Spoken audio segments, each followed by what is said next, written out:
Hi, everybody. Welcome back to World History. Today is section 3 of chapter 27. So go ahead and get your notes out and let's get started. So, India is going to seek self-rule, and this starts with the Amritsar massacre. Some major causes I do want to identify is British General Dyer had outlawed public meetings, and peaceful crowds had begun to gather, and British troops opened fire and kill over 350 and wound another 1,000. Britain's going to promise Indians greater self-government after the war, but they never fulfilled that promise. Now, Indian feelings in the INC are going to change from pushing for self-rule to full independence from Britain. So that's something we're going to be focusing on today. Let's move the bubble once again.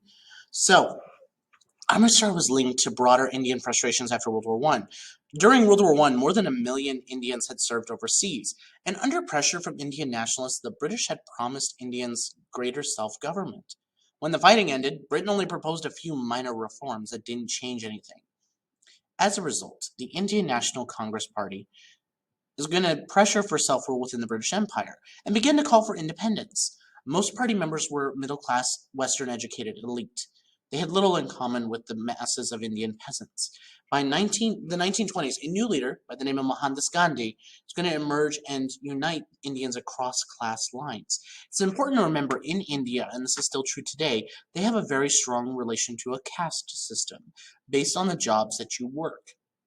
Within this relates to where you fall in society and how much respect you have or how much you owe to other groups.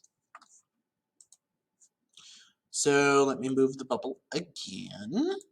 So, a little bit on Gandhi. He joined a law firm in South Africa and faced racial prejudice due to being from India. His main weapon is going to be non-violent resistance, or the Sahyahara, or the soul force, his non-violent passive resistance. Within this, he calls for an idea known as the Ahimsa, or an ancient doctrine of non-violence and respect for life. Now, he's going to flat out reject the caste system and its harsh treatment of the untouchables. Within India's caste system, the untouchables were people that worked the dirtiest jobs, the people that worked with pigs and animals and the dead. Those were considered to be the untouchables. He's going to embrace Western thought such as democracy and nationalism, as well as a Christian thought. Within this, he's going to refuse to obey unjust laws through civil disobedience. You may be familiar with some of these ideas if you've talked about Martin Luther King Jr. and the civil rights movement in other classes. Within this, he's going to organize boycotts or refuse to buy British goods, especially things like textiles, and encourage people to wear homespun cotton clothing called the dhoti. Now, his symbol is going to be the spinning wheel. And actually, for the remainder of his life, he's actually going to primarily wear a dhoti, a spun cotton cloth that he made himself. Now, within this, he's then going to lead the Salt March, because the British had a salt monopoly. You could only buy British salt. Sound familiar? Think back to chapter 17 when we talked about the British forcing the American colonies to only buy British tea. Now, natural salt was available in the sea, but Indians were forbidden to touch the salt on the coast because they had to buy it from British salt. On March 12th, the March to the Sea gathered followers as they marched to take a stand against British oppression. Again, they remained nonviolent the entire time. By April 6th, Gandhi touched the salt on the coast and would be jailed because he broke the law. So, one click too many. I'm going to move my bubble down here so you can see the map a little bit better. So, this is where he started, in Sabarmati Ashram. And this is where he ended, down here in Dandi, I believe. Yes. Now, followers are going to sell salt on the street. That's the effects of this. Countries are going to begin writing stories about the brutality administered to the people of India by the British. And how do you think Indians were viewed in newspapers around the world? Now, in a lot of places, they were reviewed with respect. In other places, they were completely vilified and say they were in the wrong. Nonviolence is going to persevere, and Britain began to hand over power to the Indians as they led their own country. Now, looking ahead a little bit, by 1939, World War II is going to begin. India is still a British colony.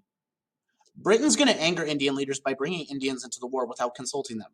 It's like if your mom decides to order a pizza and gives you no option to say, hey, these are the toppings I want.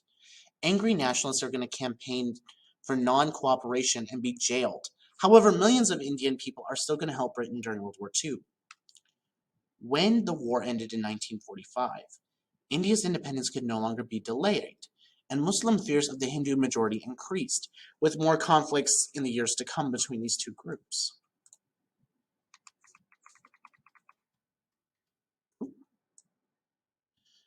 Now, tensions are going to form between these two main groups.